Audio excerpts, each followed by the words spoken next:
And thus medical physiology, by the aid of a principle presented to it by pure reason, extends its very limited empirical knowledge of the purposes of the different parts of an organized body so far that it may be asserted with the utmost confidence, and with the approbation of all reflecting men, that every organ or bodily part of an animal has its use and answers a certain design. Now, this is a supposition which, if regarded as of a constitutive character, goes much farther than any experience or observation of ours can justify. Hence it is evident that it is nothing more than a regulative principle of reason, which aims at the highest degree of systematic unity, by the aid of the idea of a causality according to design in a supreme cause, a cause which it regards as the highest intelligence. 71. The advantages which a circular form, in the case of the Earth, has over every other, are well known. But few are aware that the slight flattening at the poles, which gives it the figure of a spheroid, is the only cause which prevents the elevations of continents or even of mountains, perhaps thrown up by some internal convulsion, from continually altering the position of the axis of the Earth, and that to some considerable degree in a short time. The great protuberance of the Earth under the equator serves to overbalance the impetus of all other masses of Earth, and thus to preserve the axis of the Earth, so far as we can observe, in its present position. And yet this wise arrangement has been unthinkingly explained from the equilibrium of the formerly fluid mass. If, however, we neglect this restriction of the idea to a purely regulative influence, reason is betrayed into numerous errors. For it has then left the ground of experience, in which alone are to be found the criteria of truth, and has ventured into the region of the incomprehensible and unsearchable, on the heights of which it loses its power and collectedness, because it has completely severed its connection with experience. The first error which arises from our employing the idea of a supreme being as a constitutive, in repugnance to the very nature of an idea, and not as a regulative principle, is the error of inactive reason, ignava ratio. We may so term every principle which requires us to regard our investigations of nature as absolutely complete, and allows reason to cease its inquiries, as if it had fully executed its task. Thus the psychological idea of the ego, when employed as a constitutive principle for the explanation of the phenomena of the soul, and for the extension of our knowledge regarding this subject beyond the limits of experience, even to the condition of the soul after death, is convenient enough for the purposes of pure reason, but detrimental and even ruinous to its interests in the sphere of nature and experience. The dogmatizing spiritualist explains the unchanging unity of our personality through all changes of condition from the unity of a thinking substance, the interest which we take in things and events that can happen only after our death, from a consciousness of the immaterial nature of our thinking subject, and so on. Thus he dispenses with all empirical investigations into the cause of these internal phenomena, and with all possible explanations of them upon purely natural grounds, while, at the dictation of a transcendent reason, he passes by the immanent sources of cognition in experience, greatly to his own ease and convenience, but to the sacrifice of all genuine insight and intelligence. These prejudicial consequences become still more evident, in the case of the dogmatical treatment of our idea of a supreme intelligence, and the theological system of nature, physico-theology, which is falsely based upon it. For, in this case, the aims which we observe in nature, and often those which we merely fancy to exist, make the investigation of causes a very easy task, by directing us to refer such and such phenomena immediately to the unsearchable will and counsel of the supreme wisdom, while we ought to investigate their causes in the general laws of the mechanism of matter. We are thus recommended to consider the labor of reason as ended, when we have merely dispensed with its employment, which is guided surely and safely only by the order of nature and the series of changes in the world, which are arranged according to immanent and general laws. This error may be avoided, if we do not merely consider from the viewpoint of final aims certain parts of nature, such as the division and structure of the continent, the constitution and direction of certain mountain chains, or even the organization existing in the vegetable and animal kingdoms, but look upon this systematic unity of nature in a perfectly general way, in relation to the idea of a supreme intelligence. If we pursue this advice, we lay as a foundation for all investigation the conformity to aims of all phenomena of nature in accordance with universal laws, for which no particular arrangement of nature is exempt, but only cognized by us with more or less difficulty, and we possess a regulative principle of the systematic unity of a teleological connection, which we do not attempt to anticipate or predetermine. All that we do, and ought to do, is to follow out the physico-mechanical connection in nature according to general laws, with the hope of discovering, sooner or later, the teleological connection also. Thus, and thus only, can the principle of final unity aid in the extension of the employment of reason in the sphere of experience, without being in any case detrimental to its interests. 72. This was the term applied by the old dialecticians to a sophistical argument, which ran thus: if it is your fate to die of this disease, you will die, whether you employ a physician or not. Cicero says that this mode of reasoning has received this appellation, because, if followed, it puts an end to the employment of reason in the affairs of life. For a similar reason, I have applied this designation to the sophistical argument of pure reason. The second error which arises from the misconception of the principle of systematic unity is that of perverted reason, perversa ratio, justeran roteran rationis. The idea of systematic unity is available as a regulative principle in the connection of phenomena according to general natural laws, and, how far soever we have to travel upon the path of experience to discover some fact or event, this idea requires us to believe that we have approached all the more nearly to the completion of its use in the sphere of nature, although that completion can never be attained. But this error reverses the procedure of reason. We begin by hypostatizing the principle of systematic unity, and by giving an anthropomorphic determination to the conception of a supreme intelligence, and then proceed forcibly to impose aims upon nature. Thus not only does teleology, which ought to aid in the completion of unity in accordance with general laws, operate to the destruction of its influence, but it hinders reason from attaining its proper aim, that is, the proof, upon natural grounds, of the existence of a supreme intelligent cause. For, if we cannot presuppose supreme finality in nature a priori, that is, as essentially belonging to nature, how can we be directed to endeavor to discover this unity and, rising gradually through its different degrees, to approach the supreme perfection of an author of all, a perfection which is absolutely necessary, and therefore cognizable a priori?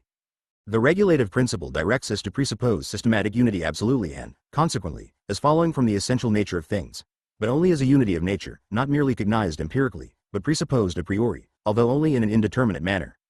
But if I insist on basing nature upon the foundation of a supreme ordaining being, the unity of nature is in effect lost. For, in this case, it is quite foreign and unessential to the nature of things, and cannot be cognized from the general laws of nature. And thus arises a vicious circular argument, what ought to have been proved having been presupposed. To take the regulative principle of systematic unity in nature for a constitutive principle, and to hypostatize and make a cause out of that which is properly the ideal ground of the consistent and harmonious exercise of reason, involves reason in inextricable embarrassments. The investigation of nature pursues its own path under the guidance of the chain of natural causes, in accordance with the general laws of nature, and ever follows the light of the idea of an author of the universe, not for the purpose of deducing the finality, which it constantly pursues, from this supreme being, but to attain to the cognition of his existence from the finality which it seeks in the existence of the phenomena of nature, and, if possible, in that of all things to cognize this being, consequently, as absolutely necessary. Whether this latter purpose succeed or not, the idea is and must always be a true one, and its employment, when merely regulative, must always be accompanied by truthful and beneficial results. Complete unity, in conformity with aims, constitutes absolute perfection. But if we do not find this unity in the nature of the things which go to constitute the world of experience, that is, of objective cognition, consequently in the universal and necessary laws of nature, how can we infer from this unity the idea of the supreme and absolutely necessary perfection of a primal being, which is the origin of all causality? The greatest systematic unity, and consequently teleological unity, constitutes the very foundation of the possibility of the most extended employment of human reason. The idea of unity is therefore essentially and indissolubly connected with the nature of our reason. This idea is a legislative one, and hence it is very natural that we should assume the existence of a legislative reason corresponding to it, from which the systematic unity of nature, the object of the operations of reason, must be derived. In the course of our discussion of the antinomies, we stated that it is always possible to answer all the questions which pure reason may raise, and that the plea of the limited nature of our cognition, which is unavoidable and proper in many questions regarding natural phenomena, cannot in this case be admitted, because the questions raised do not relate to the nature of things, but are necessarily originated by the nature of reason itself, and relate to its own internal constitution. We can now establish this assertion, which at first sight appeared so rash, in relation to the two questions in which reason takes the greatest interest, and thus complete our discussion of the dialectic of pure reason. If, then, the question is asked, in relation to transcendental theology, first, whether there is anything distinct from the world, which contains the ground of cosmical order and connection according to general laws, the answer is, certainly. For the world is a sum of phenomena, there must, therefore, be some transcendental basis of these phenomena, that is, a basis cogitable by the pure understanding alone. If, secondly, the question is asked whether this being is substance, whether it is of the greatest reality, whether it is necessary, and so forth, I answer that this question is utterly without meaning. For all the categories which aid me in forming a conception of an object cannot be employed except in the world of sense, and are without meaning when not applied to objects of actual or possible experience. Out of this sphere, they are not properly conceptions, but the mere marks or indices of conceptions, which we may admit, although they cannot, without the help of experience, help us to understand any subject or thing. If, thirdly, the question is whether we may not cogitate this being, which is distinct from the world, in analogy with the objects of experience, the answer is, undoubtedly, but only as an ideal, and not as a real object. That is, we must cogitate it only as an unknown substratum of the systematic unity, order, and finality of the world, a unity which reason must employ as the regulative principle of its investigation of nature. Nay, more, we may admit into the idea certain anthropomorphic elements, which are promotive of the interests of this regulative principle. For it is no more than an idea, which does not relate directly to a being distinct from the world, but to the regulative principle of the systematic unity of the world, by means, however, of a schema of this unity, the schema of a supreme intelligence, who is the wisely designing author of the universe. What this basis of cosmical unity may be in itself, we know not, we cannot discover from the idea. We merely know how we ought to employ the idea of this unity, in relation to the systematic operation of reason in the sphere of experience. 73. After what has been said of the psychological idea of the ego and its proper employment as a regulative principle of the operations of reason, I need not enter into details regarding the transcendental illusion by which the systematic unity of all the various phenomena of the internal sense is hypostatized. The procedure is in this case very similar to that which has been discussed in our remarks on the theological ideal. But it will be asked again, can we on these grounds admit the existence of a wise and omnipotent author of the world? Without doubt, and not only so, but we must assume the existence of such a being. But do we thus extend the limits of our knowledge beyond the field of possible experience? By no means. For we have merely presupposed as something, of which we have no conception, which we do not know as it is in itself. But, in relation to the systematic disposition of the universe, which we must presuppose in all our observation of nature, we have cogitated this unknown being in analogy with an intelligent existence, an empirical conception. That is to say, we have endowed it with those attributes, which, judging from the nature of our own reason, may contain the ground of such a systematic unity. This idea is therefore valid only relatively to the employment and experience of our reason. But if we attribute to it absolute and objective validity, we overlook the fact that it is merely an ideal being that we cogitate. And, by setting out from a basis which is not determinable by considerations drawn from experience, we place ourselves in a position which incapacitates us from applying this principle to the empirical employment of reason. But it will be asked further, can I make any use of this conception and hypothesis in my investigations into the world and nature? Yes, for this very purpose was the idea established by reason as a fundamental basis. But may I regard certain arrangements, which seem to have been made in conformity with some fixed aim, as the arrangements of design, and look upon them as proceeding from the divine will, with the intervention, however, of certain other particular arrangements disposed to that end? Yes, you may do so, but at the same time you must regard it as indifferent, whether it is asserted that divine wisdom has disposed all things in conformity with his highest aims, or that the idea of supreme wisdom is a regulative principle in the investigation of nature, and at the same time a principle of the systematic unity of nature according to general laws, even in those cases where we are unable to discover that unity. In other words, it must be perfectly indifferent to you whether you say, when you have discovered this unity, God has wisely willed it so, or nature has wisely arranged this. For it was nothing but the systematic unity, which reason requires as a basis for the investigation of nature, that justified you in accepting the idea of a supreme intelligence as a schema for a regulative principle. And, the farther you advance in the discovery of design and finality, the more certain the validity of your idea. But, as the whole aim of this regulative principle was the discovery of a necessary and systematic unity in nature, we have, insofar as we attain this, to attribute our success to the idea of a supreme being. While, at the same time, we cannot, without involving ourselves in contradictions, overlook the general laws of nature, as it was in reference to them alone that this idea was employed. We cannot, I say, overlook the general laws of nature, and regard this conformity to aims observable in nature as contingent or hyperphysical in its origin. Inasmuch as there is no ground which can justify us in the admission of a being with such properties distinct from and above nature. All that we are authorized to assert is that this idea may be employed as a principle, and that the properties of the being which is assumed to correspond to it may be regarded as systematically connected in analogy with the causal determination of phenomena. For the same reasons we are justified in introducing into the idea of the supreme cause other anthropomorphic elements, for without these we could not predicate anything of it. We may regard it as allowable to cogitate this cause as a being with understanding, the feelings of pleasure and displeasure, and faculties of desire and will corresponding to these. At the same time, we may attribute to this being infinite perfection, a perfection which necessarily transcends that which our knowledge of the order and design in the world authorizes to predicate of it. For the regulative law of systematic unity requires us to study nature on the supposition that systematic and final unity in infinitum is everywhere discoverable, even in the highest diversity. For, although we may discover little of this cosmical perfection, it belongs to the legislative prerogative of reason to require us always to seek for and to expect it, while it must always be beneficial to institute all inquiries into nature in accordance with this principle. But it is evident that, by this idea of a supreme author of all, which I place as the foundation of all inquiries into nature, I do not mean to assert the existence of such a being, or that I have any knowledge of its existence, and, consequently, I do not really deduce anything from the existence of this being, but merely from its idea, that is to say, from the nature of things in this world, in accordance with this idea. A certain dim consciousness of the true use of this idea seems to have dictated to the philosophers of all times the moderate language used by them regarding the cause of the world. We find them employing the expressions wisdom and care of nature, and divine wisdom, as synonymous, nay, in purely speculative discussions, preferring the former, because it does not carry the appearance of greater pretensions than such as we are entitled to make, and at the same time directs reason to its proper field of action, nature and her phenomena. Thus, pure reason, which at first seemed to promise us nothing less than the extension of our cognition beyond the limits of experience, is found, when thoroughly examined, to contain nothing but regulative principles, the virtue and function of which is to introduce into our cognition a higher degree of unity than the understanding could of itself. These principles, by placing the goal of all our struggles at so great a distance, realize for us the most thorough connection between the different parts of our cognition, and the highest degree of systematic unity. But, on the other hand, if misunderstood and employed as constitutive principles of transcendent cognition, they become the parents of illusions and contradictions, while pretending to introduce us to new regions of knowledge. Thus all human cognition begins with intuitions, proceeds from thence to conceptions, and ends with ideas.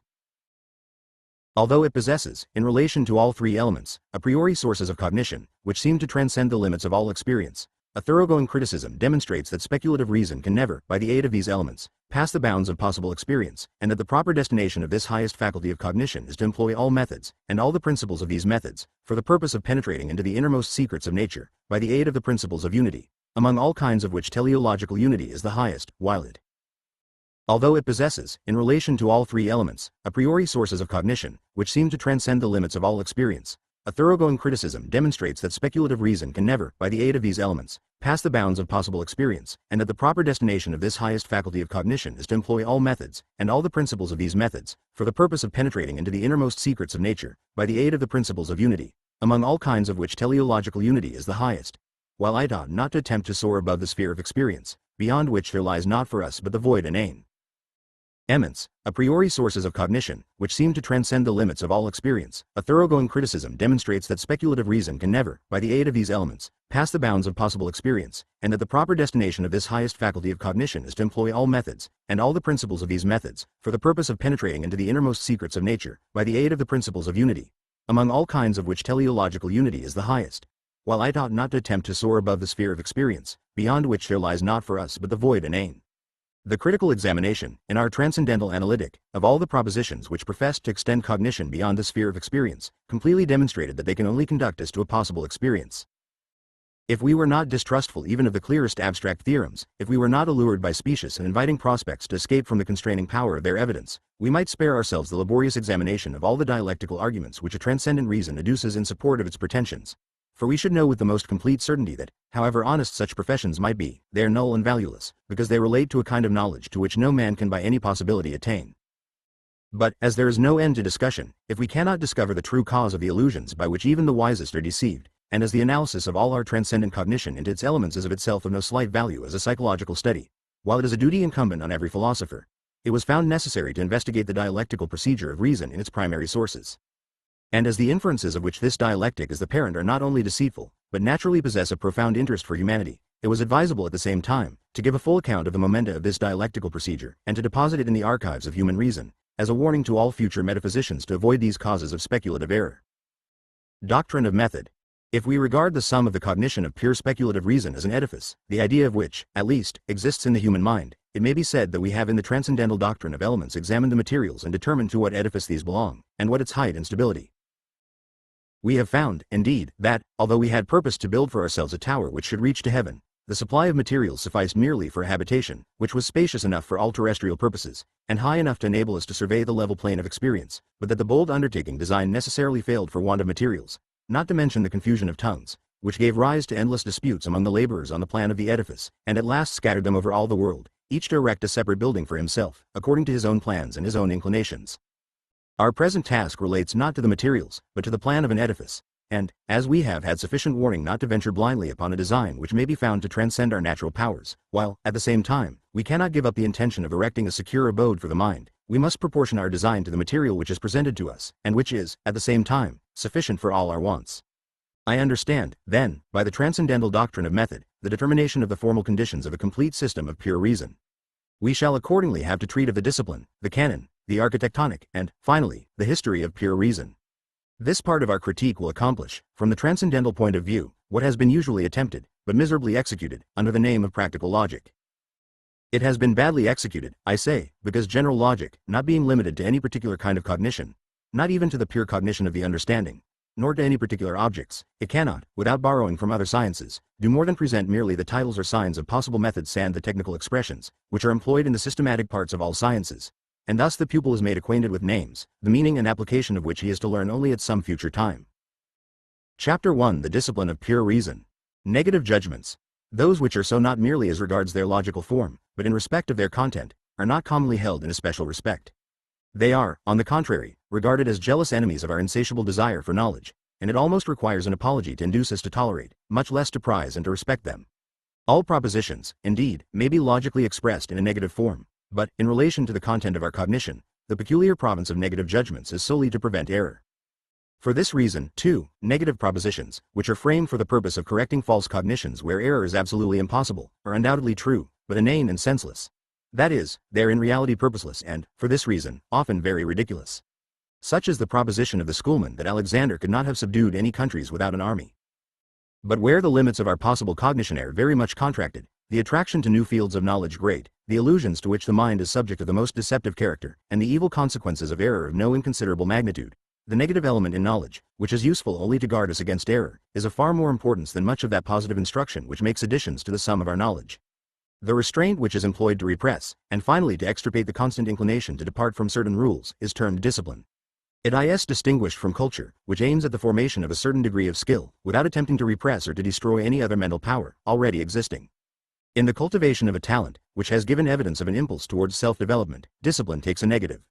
Culture and doctrine a positive. Part 74. I am well aware that, in the language of the schools, the term discipline is usually employed as synonymous with instruction.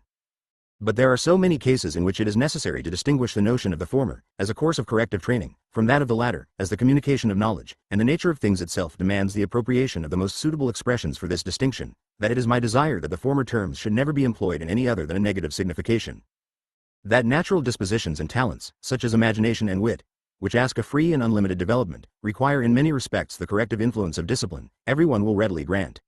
But it may well appear strange that reason, whose proper duty it is to prescribe rules of discipline to all the other powers of the mind, should itself require this corrective.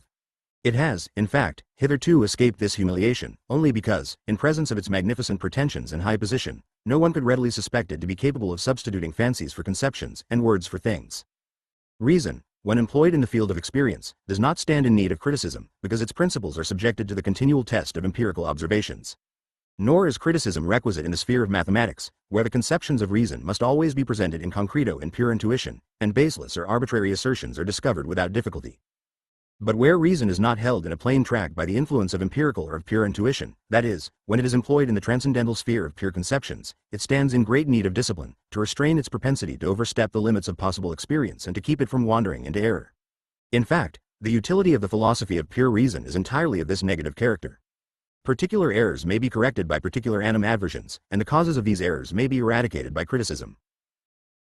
But where we find, as in the case of pure reason, a complete system of illusions and fallacies, closely connected with each other and depending upon grand general principles, there seems to be required a peculiar and negative code of mental legislation, which, under the denomination of a discipline, and founded upon the nature of reason and the objects of its exercise, shall constitute a system of thorough examination and testing which no fallacy will be able to withstand or escape from, under whatever disguise or concealment it may lurk.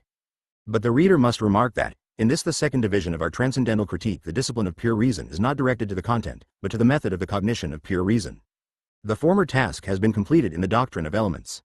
But there is so much similarity in the mode of employing the faculty of reason, whatever be the object to which it is applied, while, at the same time, its employment in the transcendental sphere is so essentially different in kind from every other, that, without the warning negative influence of a discipline specially directed to that end, the errors are unavoidable which spring from the unskillful employment of the methods which are originated by reason but which are out of place in this sphere. Section I. The discipline of pure reason in the sphere of dogmatism. The science of mathematics presents the most brilliant example of the extension of the sphere of pure reason without the aid of experience. Examples are always contagious, and they exert an especial influence on the same faculty, which naturally flatters itself that it will have the same good fortune in other cases as felt its lot in one fortunate instance. Hence pure reason hopes to be able to extend its empire in the transcendental sphere with equal success and security, especially when it applies the same method which was attended with such brilliant results in the science of mathematics.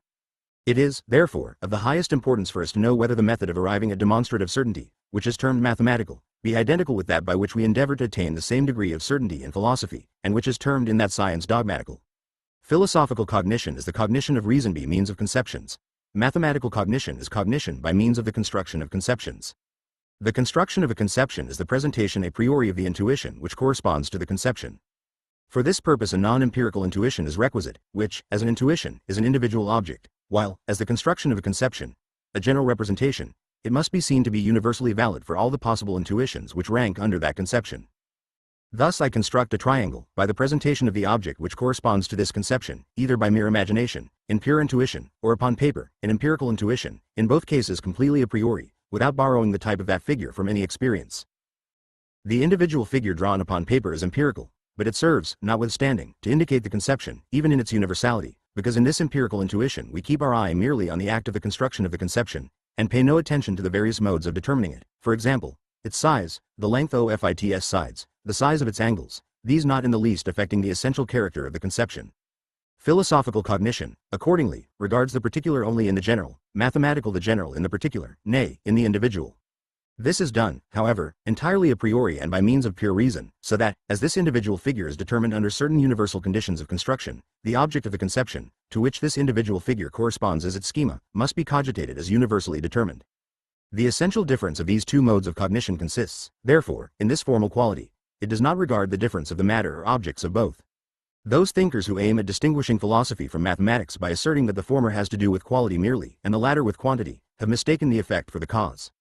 The reason why mathematical cognition can relate only to quantity is to be found in its form alone. For it is the conception of quantities only that is capable of being constructed, that is, presented a priori in intuition, while qualities cannot be given in any other than empirical intuition. Hence the cognition of qualities by reason is possible only through conceptions. No one can find an intuition which shall correspond to the conception of reality, except in experience. It cannot be presented to the mind a priori and antecedently to the empirical consciousness of a reality. We can form an intuition, by means of the mere conception of it, of a cone, without the aid of experience. But the color of the cone we cannot know except from experience. I cannot present an intuition of a cause, except in an example which experience offers to me. Besides, philosophy, as well as mathematics, treats of quantities, as, for example, of totality, infinity, and so on. Mathematics, too, treats of the difference of lines and surfaces, as spaces of different quality, of the continuity of extension, as a quality thereof.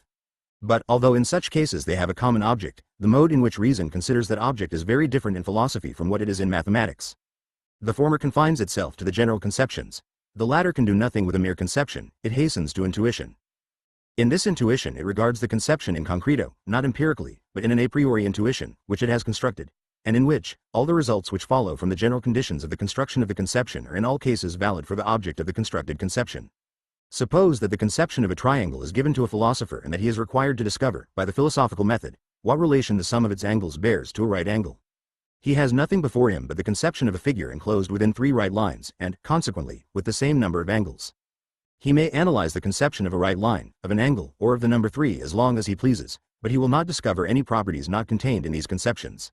But, if this question is proposed to a geometrician, he at once begins by constructing a triangle. He knows that 2 right angles are equal to the sum of all the contiguous angles which proceed from one point in a straight line, and he goes on to produce one side of his triangle, thus forming 2 adjacent angles which are together equal to 2 right angles. He then divides the exterior of these angles, by drawing a line parallel with the opposite side of the triangle, and immediately perceives that he has thus got an exterior adjacent angle which is equal to the interior. Proceeding in this way, through a chain of inferences, and always on the ground of intuition, he arrives at a clear and universally valid solution of the question.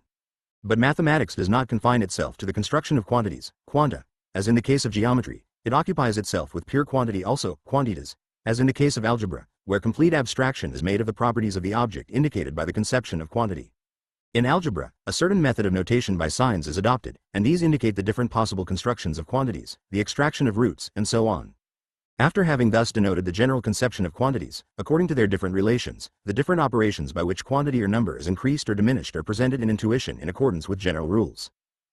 Thus, when one quantity is to be divided by another, the signs which denote both are placed in the form peculiar to the operation of division, and thus algebra, by means of a symbolical construction of quantity, just as geometry, with its ostensive or geometrical construction, a construction of the objects themselves, arrives at results which discursive cognition cannot hope to reach by the aid of mere conceptions.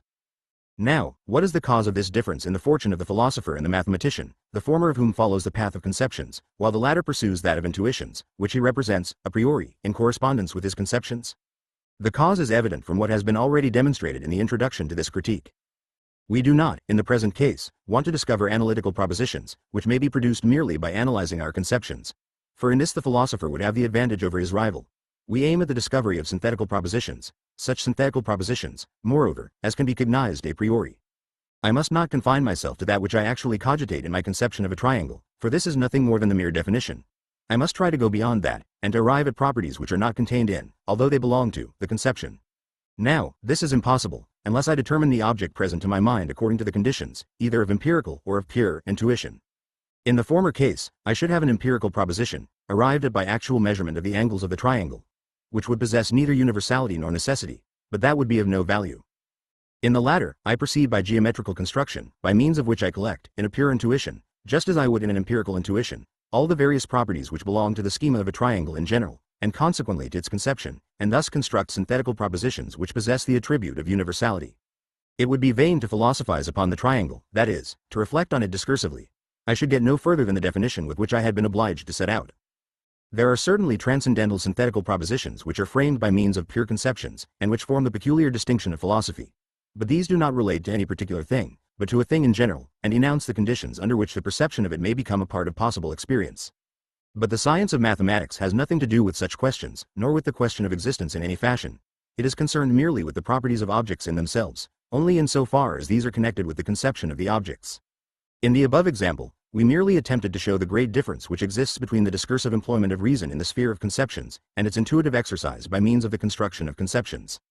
The question naturally arises: what is the cause which necessitates this twofold exercise of reason, and how are we to discover whether it is the philosophical or the mathematical method which reason is pursuing in an argument? All our knowledge relates, finally, to possible intuitions, for it is these alone that present objects to the mind. An a priori or non-empirical conception contains either a pure intuition, and in this case it can be constructed, or it contains nothing but the synthesis of possible intuitions, which are not given a priori. In this latter case, it may help us to form synthetical a priori judgments, but only in the discursive method, by conceptions, not in the intuitive, by means of the construction of conceptions. The only a priori intuition is that of the pure form of phenomena, space and time. A conception of space and time as quanta may be presented a priori in intuition, that is, constructed, either alone with their quality, figure, or as pure quantity, the mere synthesis of the homogeneous, by means of number. But the matter of phenomena, by which things are given in space and time, can be presented only in perception, a posteriori. The only conception which represents a priori this empirical content of phenomena is the conception of a thing in general, and the a priori synthetical cognition of this conception can give us nothing more than the rule for the synthesis of that which may be contained in the corresponding a posteriori perception. It is utterly inadequate to present an a priori intuition of the real object, which must necessarily be empirical. Synthetical propositions, which relate to things in general, and a priori intuition of which is impossible, are transcendental. For this reason transcendental propositions cannot be framed by means of the construction of conceptions. They are a priori, and based entirely on conceptions themselves. They contain merely the rule, by which we are to seek in the world of perception or experience the synthetical unity of that which cannot be intuited a priori. But they are incompetent to present any of the conceptions which appear in them in an a priori intuition. These can be given only a posteriori, in experience, which, however, is itself possible only through these synthetical principles. If we are to form a synthetical judgment regarding a conception, we must go beyond it, to the intuition in which it is given. If we keep to what is contained in the conception, the judgment is merely analytical, it is merely an explanation of what we have cogitated in the conception. But I can pass from the conception to the pure or empirical intuition which corresponds to it. I can proceed to examine my conception in concreto, and to cognize, either a priori or a posterio, what I find in the object of the conception. The former, a priori cognition, is rational mathematical cognition by means of the construction of the conception. The latter, a posteriori cognition, is purely empirical cognition, which does not possess the attributes of necessity and universality. Thus I may analyze the conception I have of gold, but I gain no new information from this analysis. I merely enumerate the different properties which I had connected with the notion indicated by the word. My knowledge has gained in logical clearness and arrangement, but no addition has been made to it. But if I take the matter which is indicated by this name, and submit it to the examination of my senses, I am enabled to form several synthetical, although still empirical, propositions. The mathematical conception of a triangle I should construct, that is, present a priori in intuition, and in this way attain to rational synthetical cognition. But when the transcendental conception of reality, or substance, or power is presented to my mind, I find that it does not relate to or indicate either an empirical or pure intuition, but that it indicates merely the synthesis of empirical intuitions, which cannot of course be given a priori. The synthesis in such a conception cannot proceed a priori, without the aid of experience, to the intuition which corresponds to the conception. And, for this reason, none of these conceptions can produce a determinative synthetical proposition. They can never present more than a principle of the synthesis of possible empirical intuitions. A transcendental proposition is, therefore, a synthetical cognition of reason by means of pure conceptions in the discursive method, and it renders possible all synthetical unity in empirical cognition, though it cannot present us with any intuition a priori. 75. In the case of the conception of cause, I do really go beyond the empirical conception of an event, but not to the intuition which presents this conception in concreto, but only to the time conditions, which may be found in experience to correspond to the conception. My procedure is, therefore, strictly according to conceptions. I cannot in a case of this kind employ the construction of conceptions, because the conception is merely a rule for the synthesis of perceptions, which are not pure intuitions, and which, therefore, cannot be given a priori. There is thus a twofold exercise of reason. Both modes have the properties of universality and an a priori origin in common, but are, in their procedure, of widely different character. The reason of this is that in the world of phenomena, in which alone objects are presented to our minds, there are two main elements: the form of intuition, space and time, which can be cognized and determined completely a priori, and the matter or content, that which is presented in space and time, and which, consequently, contains a something, an existence corresponding to our powers of sensation. As regards the latter, which can never be given in a determinate mode except by experience, there are no a priori notions which relate to it, except the undetermined conceptions of the synthesis of possible sensations, in so far as these belong, in a possible experience, to the unity of consciousness. As regards the former, we can determine our conceptions a priori in intuition, inasmuch as we are ourselves the creators of the objects of the conceptions in space and time, these objects being regarded simply as quanta. In the one case, reason proceeds according to conceptions and can do nothing more than subject phenomena to these, which can only be determined empirically, that is, a posteriori, in conformity, however, with those conceptions as the rules of all empirical synthesis. In the other case, reason proceeds by the construction of conceptions, and, as these conceptions relate to an a priori intuition, they may be given and determined in pure intuition a priori, and without the aid of empirical data. The examination and consideration of everything that exists in space or time, whether it is a quantum or not, in how far the particular something, which fills space or time, is a primary substratum, or a mere determination of some other existence, whether it relates to anything else, either as cause or effect, whether its existence is isolated or in reciprocal connection with and dependence upon others, the possibility of this existence, its reality and necessity are opposites. All these form part of the cognition of reason on the ground of conceptions, and this cognition is termed philosophical. But to determine a priori an intuition in space, its figure, to divide time into periods, or merely to cognize the quantity of an intuition in space and time, and to determine it by number, all this is an operation of reason by means of the construction of conceptions, and is called mathematical. The success which attends the efforts of reason in the sphere of mathematics naturally fosters the expectation that the same good fortune will be its lot, if it applies the mathematical method in other regions of mental endeavor besides that of quantities. Its success is thus great, because it can support all its conceptions by a priori intuitions and, in this way, make itself a master, as it were, over nature, while pure philosophy, with its a priori discursive conceptions, bungles about in the world of nature, and cannot accredit or show any a priori evidence of the reality of these conceptions. Masters in the science of mathematics are confident of the success of this method. Indeed, it is a common persuasion that it is capable of being applied to any subject of human thought. They have hardly ever reflected or philosophized on their favorite science, a task of great difficulty, and the specific difference between the two modes of employing the faculty of reason has never entered their thoughts. Rules current in the field of common experience, and which common sense stamps everywhere with its approval, are regarded by them as axiomatic. From what source the conceptions of space and time, with which, as the only primitive quanta, they have to deal, enter their minds, is a question which they do not trouble themselves to answer, and they think it just as unnecessary to examine into the origin of the pure conceptions of the understanding and the extent of their validity. All they have to do with them is to employ them. In all this they are perfectly right, if they do not overstep the limits of the sphere of nature. But they pass, unconsciously, from the world of sense to the insecure ground of pure transcendental conceptions, instabilis tellus, inabilis unda, where they can neither stand nor swim, and where the tracks of their footsteps are obliterated by time, while the march of mathematics is pursued on a broad and magnificent highway, which the latest posterity shall frequent without fear of danger or impediment. As we have taken upon us the task of determining, clearly and certainly, the limits of pure reason in the sphere of transcendentalism, and as the efforts of reason in this direction are persisted in, even after the plainest and most expressive warnings, hope still beckoning us past the limits of experience into these splendors of the intellectual world, it becomes necessary to cut away the last anchor of this fallacious and fantastic hope.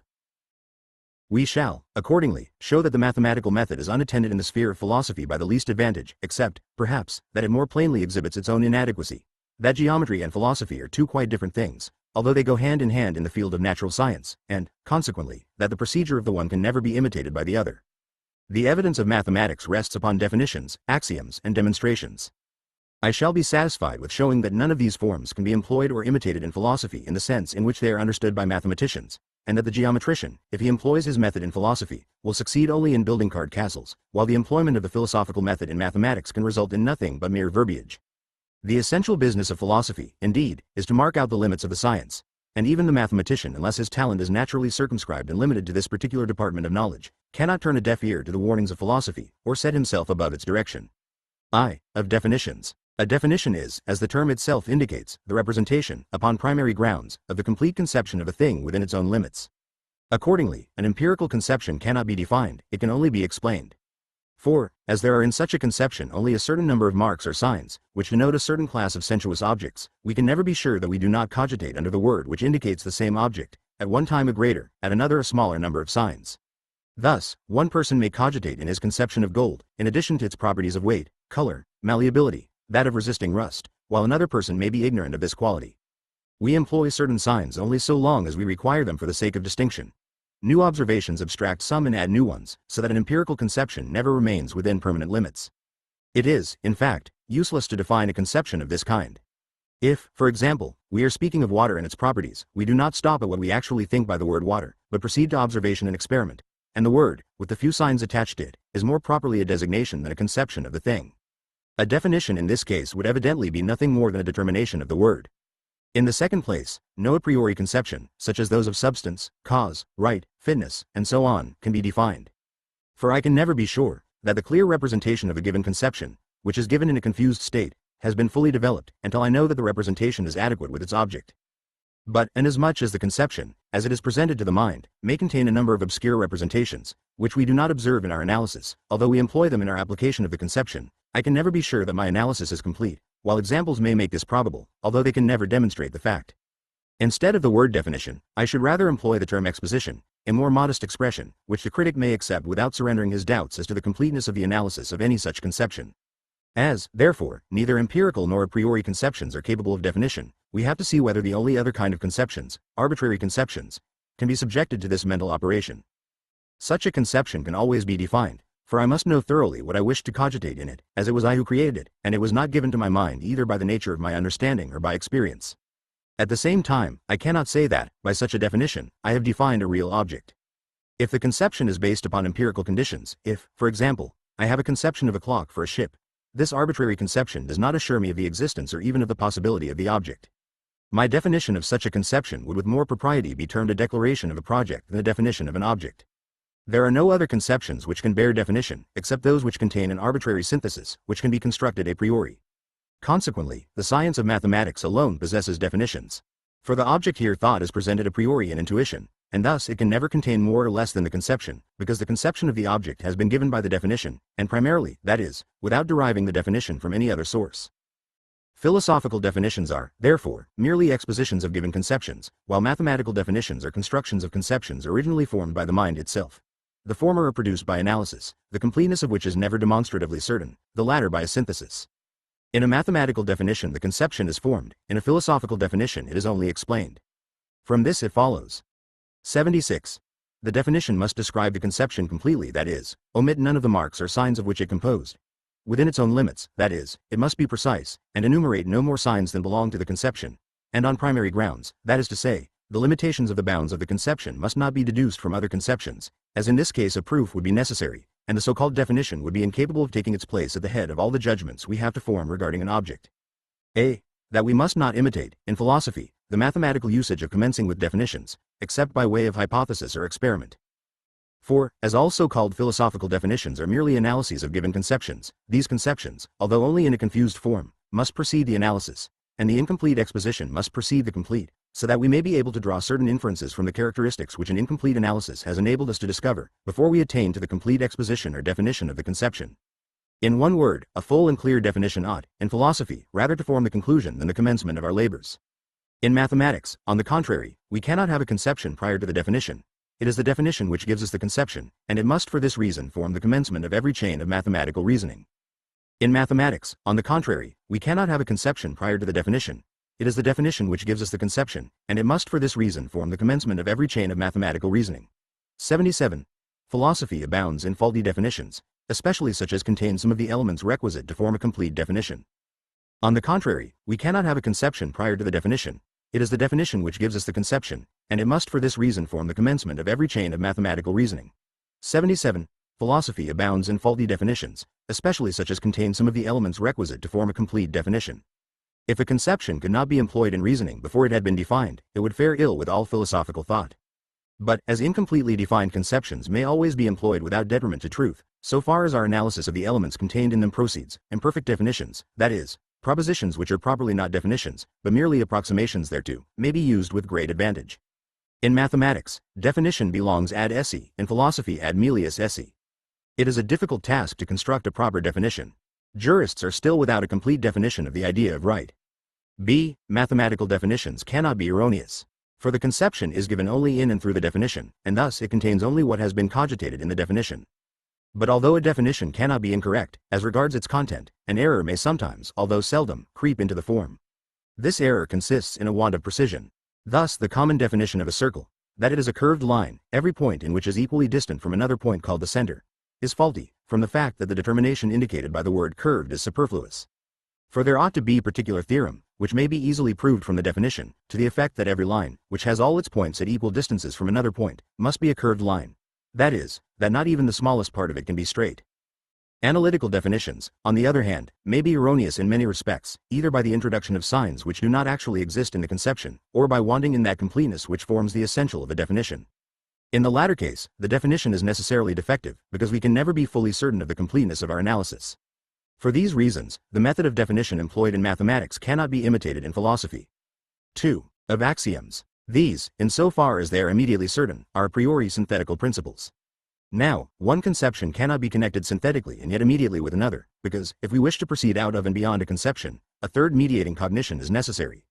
And, as philosophy is a cognition of reason by the aid of conceptions alone, there is to be found in it no principle which deserves to be called an axiom. Mathematics, on the other hand, may possess axioms, because it can always connect the predicates of an object a priori, and without any mediating term, by means of the construction of conceptions and intuition. Such is the case with the proposition, 3 points can always lie in a plane. On the other hand, no synthetical principle which is based upon conceptions can ever be immediately certain. For example, the proposition, everything that happens has a cause, because I require a mediating term to connect the two conceptions of event and cause, namely, the condition of time determination in an experience, and I cannot cognize any such principle immediately and from conceptions alone. Discursive principles are, accordingly, very different from intuitive principles or axioms. The former always require deduction, which in the case of the latter may be altogether dispensed with. Axioms are, for this reason, always self-evident, while philosophical principles, whatever may be the degree of certainty they possess, cannot lay any claim to such a distinction. No synthetical proposition of pure transcendental reason can be so evident, as is often rashly enough declared, as the statement, twice 2 are 4. It is true that in the analytic I introduced into the list of principles of the pure understanding, certain axioms of intuition. But the principle there discussed was not itself an axiom, but served merely to present the principle of the possibility of axioms in general, while it was really nothing more than a principle based upon conceptions.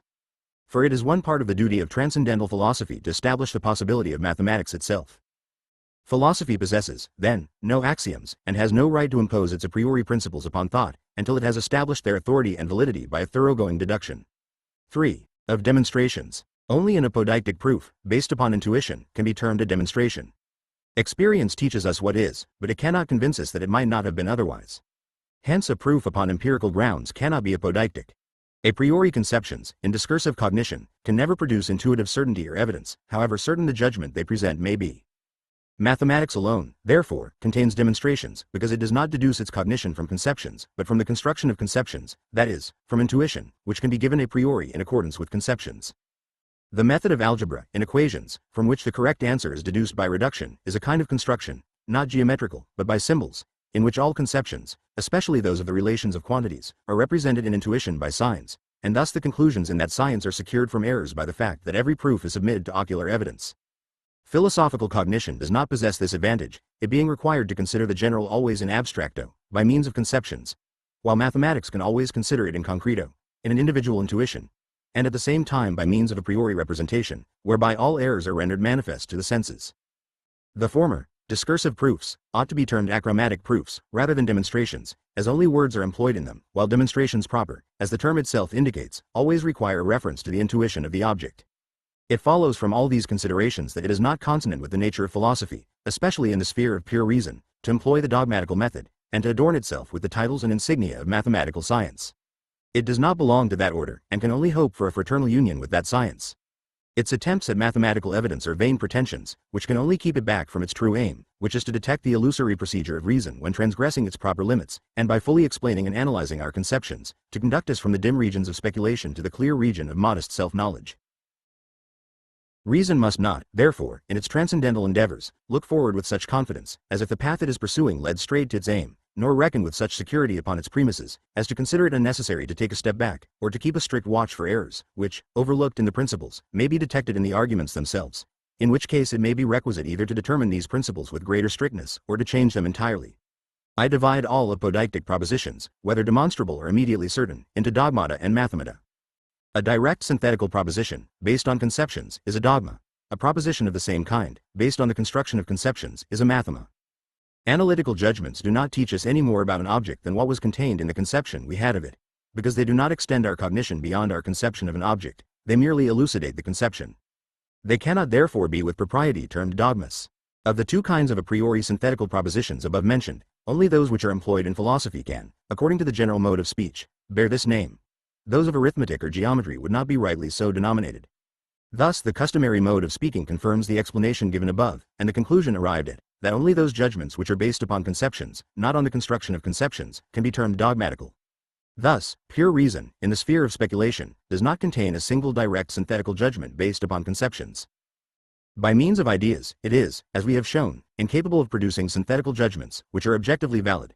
By means of the conceptions of the understanding, it establishes certain indubitable principles, not, however, directly on the basis of conceptions, but only indirectly by means of the relation of these conceptions to something of a purely contingent nature, namely, possible experience. When experience is presupposed, these principles are apodeictically certain, but in themselves, and directly, they cannot even be cognized a priori. Thus the given conceptions of cause and event will not be sufficient for the demonstration of the proposition. Every event has a cause. For this reason, it is not a dogma, although from another point of view, that of experience, it is capable of being proved to demonstration. The proper term for such a proposition is principle, and not theorem, although it does require to be proved, because it possesses the remarkable peculiarity of being the condition of the possibility of its own ground of proof, that is, experience, and of forming a necessary presupposition in all empirical observation. If then, in the speculative sphere of pure reason, no dogmata are to be found, all dogmatical methods, whether borrowed from mathematics or invented by philosophical thinkers, are alike inappropriate and inefficient. They only serve to conceal errors and fallacies, and to deceive philosophy, whose duty it is to see that reason pursues a safe and straight path. A philosophical method may, however, be systematical. For our reason is, subjectively considered, itself a system, and, in the sphere of mere conceptions, a system of investigation according to principles of unity, the material being supplied by experience alone. But this is not the proper place for discussing the peculiar method of transcendental philosophy, as our present task is simply to examine whether our faculties are capable of erecting an edifice on the basis of pure reason, and how far they may proceed with the materials at their command. Section 2. The discipline of pure reason in polemics. Reason must be subject, in all its operations, to criticism, which must always be permitted to exercise its functions without restraint. Otherwise its interests are imperiled and its influence obnoxious to suspicion. There is nothing, however useful, however sacred it may be, that can claim exemption from the searching examination of this supreme tribunal, which has no respect of persons. The very existence of reason depends upon this freedom. Fourth voice of reason is not that of a dictatorial and despotic power, it is rather like the vote of the citizens of a free state, every member of which must have the privilege of giving free expression to his doubts, and possess even the right of veto. But while reason can never decline to submit itself to the tribunal of criticism, it has not always cause to dread the judgment of this court. Pure reason, however, when engaged in the sphere of dogmatism, is not so thoroughly conscious of a strict observance of its highest laws, as to appear before a higher judicial reason with perfect confidence. On the contrary, it must renounce its magnificent dogmatical pretensions in philosophy. Very different is the case when it has to defend itself, not before a judge, but against an equal. If dogmatical assertions are advanced on the negative side, in opposition to those made by reason on the positive side, its justification cat authorhopon is complete, although the proof of its propositions is cat eledian unsatisfactory. By the polemic of pure reason I mean the defense of its propositions made by reason, in opposition to the dogmatical counter-propositions advanced by other parties. The question here is not whether its own statements may not also be false, it merely regards the fact that reason proves that the opposite cannot be established with demonstrative certainty, nor even asserted with a higher degree of probability. Reason does not hold her possessions upon sufferance, for, although she cannot show a perfectly satisfactory title to them, no one can prove that she is not the rightful possessor. It is a melancholy reflection that reason, in its highest exercise, falls into an antithetic, and that the supreme tribunal for the settlement of differences should not be at union with itself. It is true that we had to discuss the question of an apparent antithetic, but we found that it was based upon a misconception. In conformity with the common prejudice, phenomena were regarded as things in themselves, and thus an absolute completeness in their synthesis was required in the one mode or in the other. It was shown to be impossible in both, a demand entirely out of place in regard to phenomena. There was, then, no real self-contradiction of reason in the propositions. The series of phenomena given in themselves has an absolutely first beginning, and this series is absolutely and in itself without beginning. The two propositions are perfectly consistent with each other, because phenomena as phenomena are in themselves nothing, and consequently the hypothesis that they are things in themselves must lead to self-contradictory inferences. But there are cases in which a similar misunderstanding cannot be provided against, and the dispute must remain unsettled. Take, for example, the theistic proposition: there is a supreme being, and on the other hand, the atheistic counterstatement: there exists no supreme being. Or, in psychology, Everything that thinks possesses the attribute of absolute and permanent unity, which is utterly different from the transitory unity of material phenomena, and the counter proposition. The soul is not an immaterial unity, and its nature is transitory, like that of phenomena. The objects of these questions contain no heterogeneous or contradictory elements, for they relate to things in themselves, and not to phenomena. There would arise, indeed, a real contradiction, if reason came forward with a statement on the negative side of these questions alone. As regards the criticism to which the grounds of proof on the affirmative side must be subjected, it may be freely admitted, without necessitating the surrender of the affirmative propositions, which have, at least, the interest of reason in their favor, an advantage which the opposite party cannot lay claim to.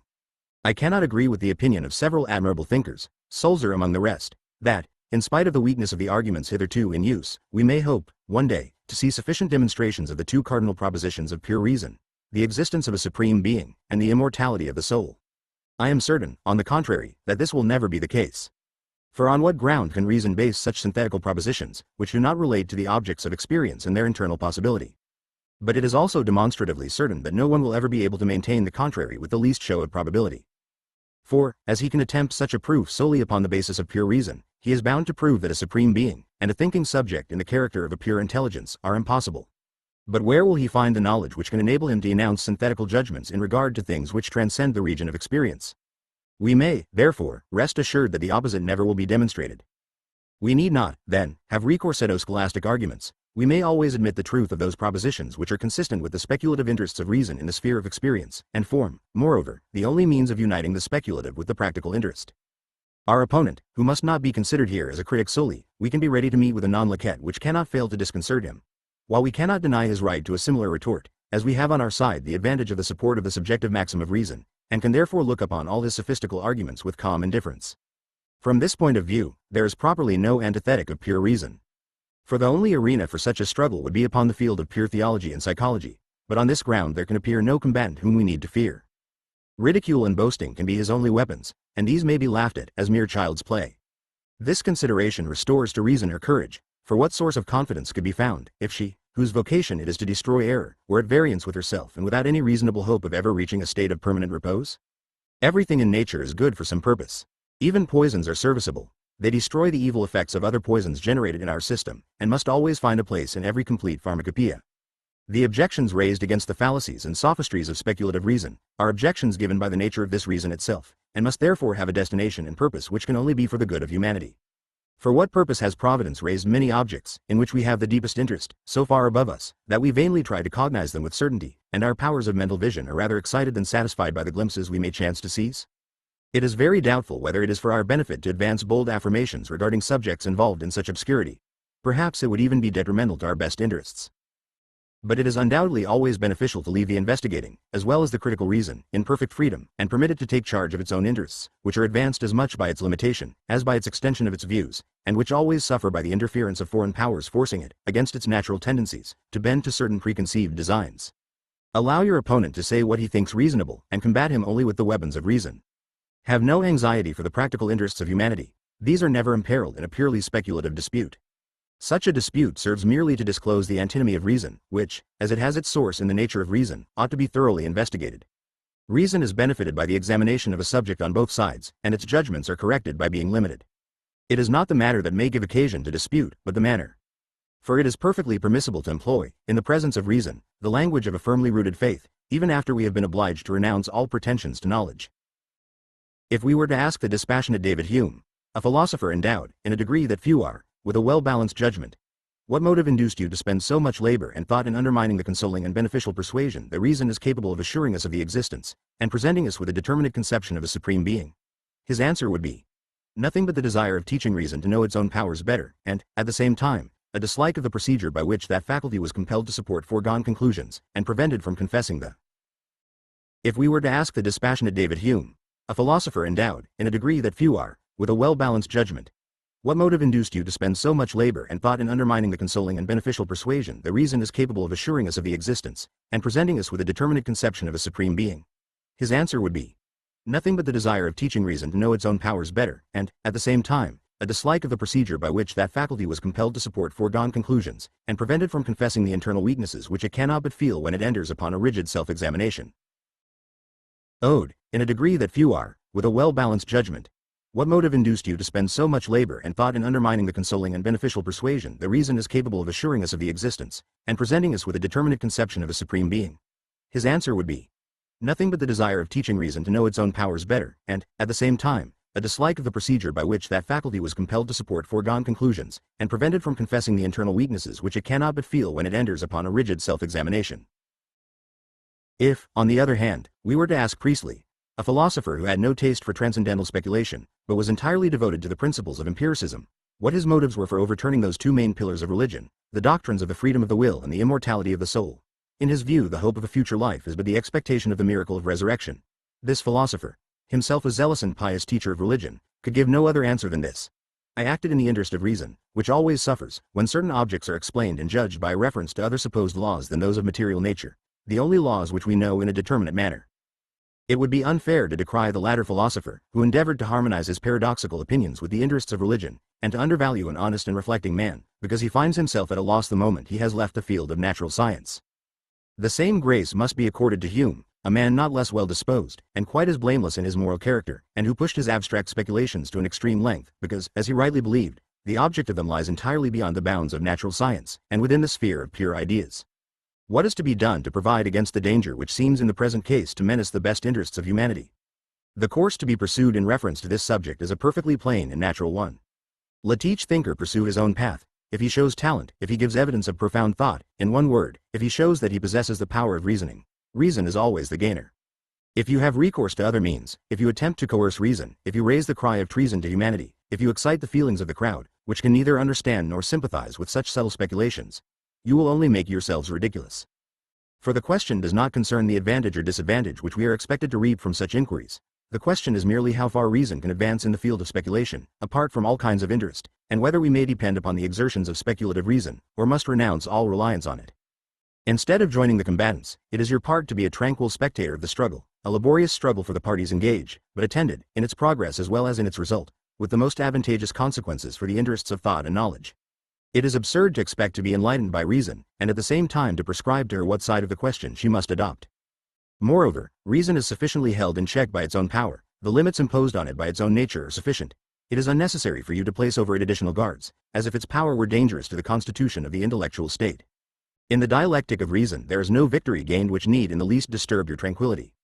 The strife of dialectic is a necessity of reason, and we cannot but wish that it had been conducted long ere this with that perfect freedom which ought to be its essential condition. In this case, we should have had at an earlier period a matured and profound criticism, which must have put an end to all dialectical disputes, by exposing the illusions and prejudices in which they originated. There is in human nature an unworthy propensity, a propensity which, like everything that springs from nature, must in its final purpose be conducive to the good of humanity, to conceal our real sentiments, and to give expression only to certain received opinions, which are regarded as at once safe and promotive of the common good. It is true, this tendency, not only to conceal our real sentiments, but to profess those which may gain us favor in the eyes of society, has not only civilized, but, in a certain measure, moralized us. As no one can break through the outward covering of respectability, honor, and morality, and thus the seemingly good examples which we see around us form an excellent school for moral improvement, so long as our belief in their genuineness remains unshaken. But this disposition to represent ourselves as better than we are, and to utter opinions which are not our own, can be nothing more than a kind of provisionary arrangement of nature to lead us from the rudeness of an uncivilized state, and to teach us how to assume at least the appearance and manner of the good we see. But when true principles have been developed, and have obtained a sure foundation in our habit of thought, this conventionalism must be attacked with earnest vigor, otherwise it corrupts the heart, and checks the growth of good dispositions with the mischievous weed of fair appearances. I am sorry to remark the same tendency to misrepresentation and hypocrisy in the sphere of speculative discussion, where there is less temptation to restrain the free expression of thought. For what can be more prejudicial to the interests of intelligence than to falsify our real sentiments, to conceal the doubts which we feel in regard to our statements, or to maintain the validity of grounds of proof which we well know to be insufficient? So long as mere personal vanity is the source of these unworthy artifices, and this is generally the case in speculative discussions, which are mostly destitute of practical interest, and are incapable of complete demonstration, the vanity of the opposite party exaggerates as much on the other side, and thus the result is the same, although it is not brought about so soon as if the dispute had been conducted in a sincere and upright spirit. But where the mass entertains the notion that the aim of certain subtle speculators is nothing less than to shake the very foundations of public welfare and morality, it seems not only prudent, but even praiseworthy, to maintain the good cause by illusory arguments, rather than to give to our supposed opponents the advantage of lowering our declarations to the moderate tone of a merely practical conviction, and of compelling us to confess our inability to attain to a podictic certainty in speculative subjects. But we ought to reflect that there is nothing, in the world more fatal to the maintenance of a good cause than deceit, misrepresentation, and falsehood. That the strictest laws of honesty should be observed in the discussion of a purely speculative subject is the least requirement that can be made. If we could reckon with security even upon so little, the conflict of speculative reason regarding the important questions of God, immortality, and freedom would have been either decided long ago, or would very soon be brought to a conclusion. But, in general, the uprightness of the defense stands in an inverse ratio to the goodness of the cause, and perhaps more honesty and fairness are shown by those who deny than by those who uphold these doctrines. I shall persuade myself, then, that I have readers who do not wish to see a righteous cause defended by unfair arguments. Such will now recognize the fact that, according to the principles of this critique, if we consider not what is, but what ought to be the case, there can be really no polemic of pure reason. For how can two persons dispute about a thing, the reality of which neither can present in actual or even in possible experience? Each adopts the plan of meditating on his idea for the purpose of drawing from the idea, if he can, what is more than the idea, that is, the reality of the object which it indicates. How shall they settle the dispute, since neither is able to make his assertions directly comprehensible and certain, but must restrict himself to attacking and confuting those of his opponent? All statements enounced by pure reason transcend the conditions of possible experience, beyond a sphere of which we can discover no criterion of truth, while they are at the same time framed in accordance with the laws of the understanding which are applicable only to experience, and thus it is the fate of all such speculative discussions that while the one party attacks the weaker side of his opponent, he infallibly lays open his own weaknesses. The critique of pure reason may be regarded as the highest tribunal for all speculative disputes, for it is not involved in these disputes, which have an immediate relation to certain objects and not to the laws of the mind, but is instituted for the purpose of determining the rights and limits of reason. Without the control of criticism, reason is, as it were, in a state of nature, and can only establish its claims and assertions by war. Criticism, on the contrary, deciding all questions according to the fundamental laws of its own institution, secures to us the peace of law and order, and enables us to discuss all differences in the more tranquil manner of the legal process. In the former case, disputes are ended by victory, which both sides may claim and which is followed by a hollow armistice. In the latter, by a sentence, which, as it strikes at the root of all speculative differences, ensures to all concerned a lasting peace. The endless disputes of a dogmatizing reason compel us to look for some mode of arriving at a settled decision by a critical investigation of reason itself. Just as Hobbes maintains that the state of nature is a state of injustice and violence, and that we must leave it and submit ourselves to the constraint of law, which indeed limits individual freedom, but only that it may consist with the freedom of others and with the common good of all. This freedom will, among other things, permit of our openly stating the difficulties and doubts which we are ourselves unable to solve, without being decried on that account as turbulent and dangerous citizens. This privilege forms part of the native rights of human reason, which recognizes no other judge than the universal reason of humanity. And as this reason is the source of all progress and improvement, such a privilege is to be held sacred and inviolable. It is unwise, moreover, to denounce as dangerous any bold assertions against, or rash attacks upon, an opinion which is held by the largest and most moral class of the community, for that would be giving them an importance which they do not deserve. When I hear that the freedom of the will, the hope of a future life, and the existence of God have been overthrown by the arguments of some able writer, I feel a strong desire to read his book, for I expect that he will add to my knowledge and impart greater clearness and distinctness to my views by the argumentative power shown in his writings. But I am perfectly certain, even before I have opened the book, that he has not succeeded in a single point, not because I believe I am in possession of irrefutable demonstrations of these important propositions, but because this transcendental critique, which has disclosed to me the power and the limits of pure reason, has fully convinced me that, as it is insufficient to establish the affirmative, it is as powerless, and even more so, to assure us of the truth of the negative answer to these questions. From what source does this free thinker derive his knowledge that there is, for example, no supreme being? This proposition lies out of the field of possible experience, and, therefore, beyond the limits of human cognition. But I would not read it, all the answer which the dogmatical maintainer of the good cause makes to his opponent, because I know well beforehand, that he will merely attack the fallacious grounds of his adversary, without being able to establish his own assertions. Besides, a new illusory argument, in the construction of which talent and acuteness are shown, is suggestive of new ideas and new trains of reasoning, and in this respect the old and everyday sophistries are quite useless. Again, the dogmatical opponent of religion gives employment to criticism, and enables us to test and correct its principles, while there is no occasion for anxiety in regard to the influence and results of his reasoning. But, it will be said, must we not warn the youth entrusted to academical care against such writings? Must we not preserve them from the knowledge of these dangerous assertions, until their judgment is ripened, or rather until the doctrines which we wish to inculcate are so firmly rooted in their minds as to withstand all attempts at instilling the contrary dogmas, from whatever quarter they may come? If we are to confine ourselves to the dogmatical procedure in the sphere of pure reason, and find ourselves unable to settle such disputes otherwise than by becoming a party in them, and setting counter-assertions against the statements advanced by our opponents, there is certainly no plan more advisable for the moment, but, at the same time, none more absurd and inefficient for the future, than this retaining of the youthful mind under guardianship for a time, and thus preserving it, for so long at least, from seduction into error. But when, at a later period, either curiosity or the prevalent fashion of thought places such writings in their hands, will the so-called convictions of their youth stand firm? The young thinker, who has in his armory none but dogmatical weapons with which to resist the attacks of his opponent, and who cannot detect the latent dialectic